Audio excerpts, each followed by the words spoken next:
Hi friends, ఈరోజు వీడియోలో అయితే మనకి ఐఎఫ్బి వాషింగ్ మిషన్ తాలూకు డ్రమ్ అనేది సౌండ్ వస్తుందన్నమాట.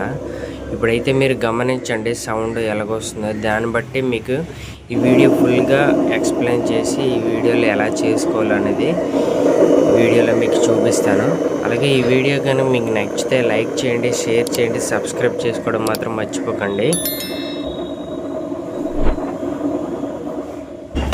ఇప్పుడైతే మనం ఫ్రంట్ ప్యానల్లో మదర్ బోర్డు అన్నీ ఇప్పుకున్న తర్వాత ఏంటంటే ఇక్కడ ఉన్న బ్రిక్ అనేది జాగ్రత్తగా తీసుకోవాలి. అది ఒకవేళ బ్రేక్ అయిపోయిందంటే మళ్ళీ ఫ్యూచర్లో బ్యాలెన్సింగ్ అనేది అవ్వదనమాట. మనకి బట్టలో గట్ట ఉతికినప్పుడు ఇలాగ ఇప్పుకున్న తర్వాత దానికి ఉన్న డ్రమ్ తాలూకు ఫ్రంట్ పోర్షన్ అనేది ఇప్పాలన్నమాట. ఇప్పుడైతే చూస్తున్నాం కదా, డ్రమ్ తాలూకు ఫ్రంట్ పార్ట్ అనేది 4 వైపులు దగ్గరగా ఒక 15 స్క్రూలు దగ్గర ఉంటాయి అన్నమాట. అవి చూసి జాగ్రత్తగా మనం అన్ని స్క్రూలు ఇప్పుకోవాలి. అది అలాగే బిగించుకున్నప్పుడు కూడా అన్ని స్క్రూలు జాగ్రత్తగా బిగించుకోవాలన్నమాట. అలాగే మనం బ్యాక్ సైడ్ ఉండే మోటారు వీలు బెల్ట్ అనేది రిమూవ్ చేయాలి. ఎందుకంటే డ్రమ్ము గట్ట ఇప్పాలంటే వెనక వైపు కూడా బెల్ట్ దాని తాలూకు వీల్ అనేది రిమూవ్ చేసిన తర్వాత మిగతాది మనం ఇప్పడానికి అవుతుంది.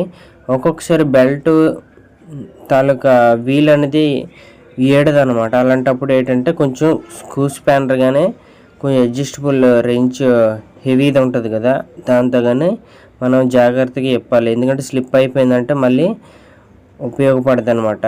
డ్రమ్ కూడా అలాగే జాగ్రత్తగా తీసుకోవాలి. డ్రమ్ తీసుకున్న తర్వాత డ్రమ్కి సెంటర్న స్పైడర్ ఉంటుంది కదా, ఆ స్పైడర్ నీట్గా క్లీన్ చేసుకొని దానికి చుట్టూతో గ్రీజ్ అనేది పెట్టుకోవాలి. ఎందుకంటే మనం బేరింగ్స్ ఎక్కించుకున్న తర్వాత సౌండ్ రాకూడదు కదా. అలాగే డ్రమ్ముకున్న బేరింగ్లు గట్ట మనకి తీయడం గట్ట రాకపోతే హార్డ్ వర్క్ షాప్ తీసుకెళ్ళి ఆ డ్రమ్ తీసుకెళ్ళి చెప్తే వాళ్ళు అనేది బేరింగ్లు అనేవి మనకి ప్లాస్టిక్ ఐటమ్ కదా, డ్రమ్ అనేది ఇరిగిపోకుండా జాగ్రత్తగా తీసి మనకి ఇస్తారనమాట. అలాగే ఇచ్చిన తర్వాత ఆ సైజు బేరింగ్లు అనేవి ఏ నెంబర్ సైజులు ఉన్నాయో ఆ సైజులు తగ్గట్టు మనం బేరింగ్లు అనేవి తెచ్చుకోవాలి. హార్డ్ వర్క్ షాప్లో కానీ మనకి ఇంజనీరింగ్ వర్క్ షాప్స్ ఉంటాయి కదా, అలాంటి దగ్గర తెచ్చుకోవాలి. అలాగే బేరింగ్ ఎక్కించినప్పుడు కూడా మనం ఎక్కించుకోవచ్చు. అది మనకి ఇరిగిపోయిన ఏదైనా పుల్లి లాంటిది ఏదైనా దొరికితే దాంతో స్లోగా కొడుతూ డ్రమ్లోకి మనం ఎక్కించుకోవచ్చు అనమాట. ఒకవేళ ఎక్కించడం గట్టా మీకు ఇబ్బందిగా ఉంటే మనకి ఏంటంటే హార్డ్ వర్క్ షాప్లోనైనా ఎక్కించేస్తారు. మనకి ఇటువైపు ఏ సైజు ఉందో ఆ సైజు బేరింగ్లు ఎక్కించుకోవాలి. చూస్తున్నాం కదా, మనకి ఏ బేరింగ్ పోయినా సరే 2 బేరింగ్లు మార్చుకోవడం అనేది మంచిదన్నమాట. ఎందుకంటే మనకి రేపొద్దున మళ్ళీ రిపీట్గా కంప్లైంట్ రాకుండా ఉంటుంది అనమాట. ఇప్పుడైతే చూస్తున్నాం కదా, ఈ బ్యాక్ సైడ్ బేరింగ్ అనేది ఎక్కించాం, ఫ్రంట్ సైడ్ బేరింగ్ అనేది ఎక్కిస్తున్నాం. ఎక్కించినప్పుడు కూడా స్లోగా ట్యాప్ చేయాలి. ఎందుకంటే బేరింగ్లు అనేవి మళ్ళీ కదిలిపోయి అందులో వీల్ ఎలిమెంట్ అనేది కదిలిపోద్ది అనమాట. అందుకు బేరింగ్ ఎక్కించినప్పుడు స్లోగా ట్యాప్ చేస్తూ బేరింగ్ అనేది అందులోకి ఎక్కించుకోవాలి. ఇప్పుడైతే దానికి ఉన్న గ్యాస్ కిట్ అంటే వాటర్ అనేది డ్రమ్ములు వెళ్ళి అవతలకి వెళ్ళకుండా మన గ్యాస్ కిట్ అనేది ఉంటుంది, అది కూడా జాగ్రత్తగా ఎక్కించుకోవాలి. ఇది మొదటి నుండి వస్తుంది అనమాట. ఇది మీకు కొత్తది దొరకపోయినా పాతది యూజ్ చేసుకోవచ్చు. నేనైతే ఇప్పుడు పాతదే యూజ్ చేస్తున్నాను. ఇప్పుడైతే చూస్తున్నాం కదా, స్లోగా ట్యాప్ చేస్తూ దానికి ఎక్కడ బెండ్ లేకుండా గట్టా మనం నీట్గా ఎక్కించుకుంటున్నాం అనమాట.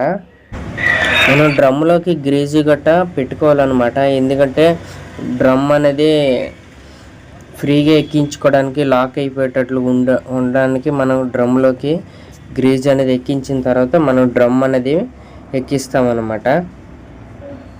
స్పైడర్కి గ్రీజ్ రాసాం కదా, ఆ గ్రీజ్ రాసిన డ్రమ్ అనేది మనం జాగ్రత్తగా ఇందులోకి ఎక్కించాలి.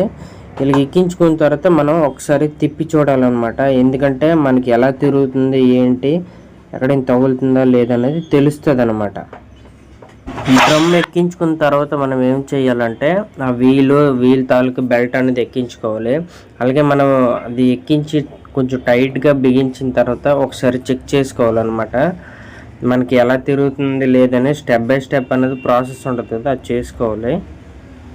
ఫ్రంట్ పోర్షన్ తాలూకు డ్రమ్ అనేది మనం ఎక్కించుకోవాలన్న ప్లాస్టిక్ డ్రమ్ ఉంటుంది కదా, అది ఎక్కించుకోవడం వల్ల ఏమంటే ముందుకి చూపిస్తున్నాం కదా, అది కరెక్ట్గా సిట్టింగ్ అవ్వాలి. ఎందుకంటే మనకి బయట వైపు 15 స్క్రూలు ఫిక్స్ చేసుకోవాలంటే కరెక్ట్గా సెట్ అయితే మనకి ఫిక్స్ చేసుకోవడానికి అవుతుంది, లేకపోతే వాటర్ లీకేజ్ గట్రా రావడం జరుగుతుంది అనమాట. అలాగే డ్రమ్ బ్యాలెన్సింగ్ బ్రిక్ ఉంటుంది కదా, అది కూడా పెట్టుకొని ఫిక్స్ చేసుకోవాలి. ఎందుకంటే డ్రమ్ మనం అది ఫిక్స్ చేయకపోతే మళ్ళీ వాషింగ్ మిషన్ అనేది ఊగేస్తుంది అనమాట విపరీతంగా.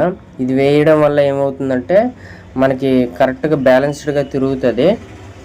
టోటల్గా మనం అన్నీ బిగించుకున్న తర్వాత ఇది ఎలా వర్క్ అవుతుందో మీకు ఇప్పుడు చూపిస్తాను. ఇప్పుడు ఆల్రెడీ తిరుగుతుంది కదా, మీకు ఈ సౌండ్ అనేది కొంచెం మ్యూట్ చేశాను. ప్రాపర్గా మీరు గమనించండి. ఈ వీడియో కనుక మీకు నచ్చితే లైక్ చేయండి, షేర్ చేయండి, సబ్స్క్రైబ్ చేసుకోవడం మాత్రం మర్చిపోకండి. ఇప్పుడైతే చూస్తున్నారు కదా ఎలాంటి సౌండ్ వస్తుందో. ఇప్పుడు బేరింగ్ సౌండ్ కూడా రావట్లేదు.